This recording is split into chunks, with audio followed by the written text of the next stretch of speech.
Boys, it is time for some World War II boot camp. Today we are going to be talking about how you can get better at the brand new game mode called War for Call of Duty World War II. Alright, so tip number one is to just be dynamic, aggressive, and have rotations when you are defending this hardpoint. Because if you have a defensive team or you're like solo queuing or something, so you know that everyone's going to be sitting in the hardpoint, don't sit in the hardpoint too. If you have good gun skill, use it. Be out there in front of the hardpoint and just pick people off their spawn. It's so easy, especially if you have good gun skill. I don't have the best aim in the world, but I somehow don't die, so it works. Alright guys, so for tip number two, you're just going to want to stay around for these last 20 seconds near this objective, and you're just going to piss the absolute shit out of the other team, because pissing them off is going to make them angry, because that's the same thing, and then you're just going to throw them off their game, and it sets them back like an extra couple of seconds, so even when you die, you still have time to set up. On to the next one. Alright guys, this one's fairly straightforward. When you're defending this bridge, you want to be near a turret.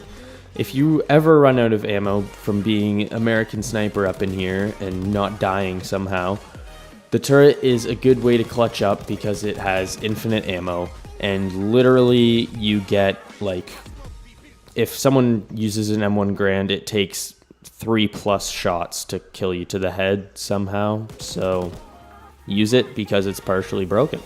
So exploit that. Don't be afraid to exploit that. Be a dick. And here's why you should use turrets.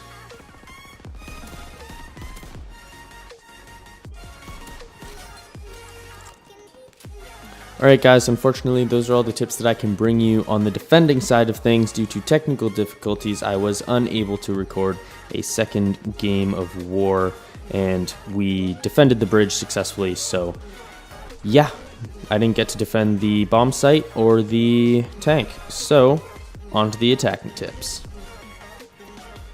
Alright guys, so the attacking tips are going to be fairly different from the defending tips due to the fact that they are the same objectives. But with that aside, let's jump straight into number one.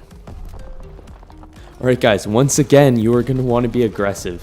When you are attacking, you have a 5-second boundary thing. So once you cross this like red line on the ground, you have 5 seconds to return back to your side, otherwise you're dead. But once you cross that 5-second line, if you can get to it, no one is looking at you if you can cross it, because everyone is focused on somewhere else. No one is expecting you to cross the line because that's what it's there for. So it's trying to restrict you, so people are like, oh, well, it's restricting people, no one's going to cross it. But then you cross it, and you get quad feed out of nowhere, and boom, you're in the lead. Alright guys, this next tip is a bit more of a general tip, but I find that it's most useful if you do it for this objective. You're going to want to have multiple classes. Personally, I have 4 classes, however, you do not need 4 classes. You need minimum 2 though. You're going to want 1 class with a sniper for when you're building or defending the bridge, and you're going to want 1 class with smokes. Smokes is the most important thing when you're building this bridge because you're just laying in the open. However, if you have smokes, you can get away from everyone for a split second and just focus on building that bridge and not worry about being slaughtered by everyone because they can see you in plain sight. Alright guys, this one isn't super important, but when you're running from objective to objective, you don't want to run blindly. Keep your eyes open for anyone that is trying to pick you off, because anyone that you haven't killed at the current objective is still going to be there, most likely waiting for you, unless they're stupid and run blindly back with you or something, like holding your hand. I don't know. Anyways, make sure they're dead. Alright guys, so for this next tip, I didn't get the best clip in the world, but what's important to take away from it is that you utilize your smokes and the amount of people that are in the room. I should have focused on taking that guy out, but I saw my teammate running in, and I thought there were more to support, but there weren't. So make sure you're not just running into a room full of people throwing a smoke and dolphin diving onto the bomb site and just trying to plant. There's no point in that because of the respawn delay.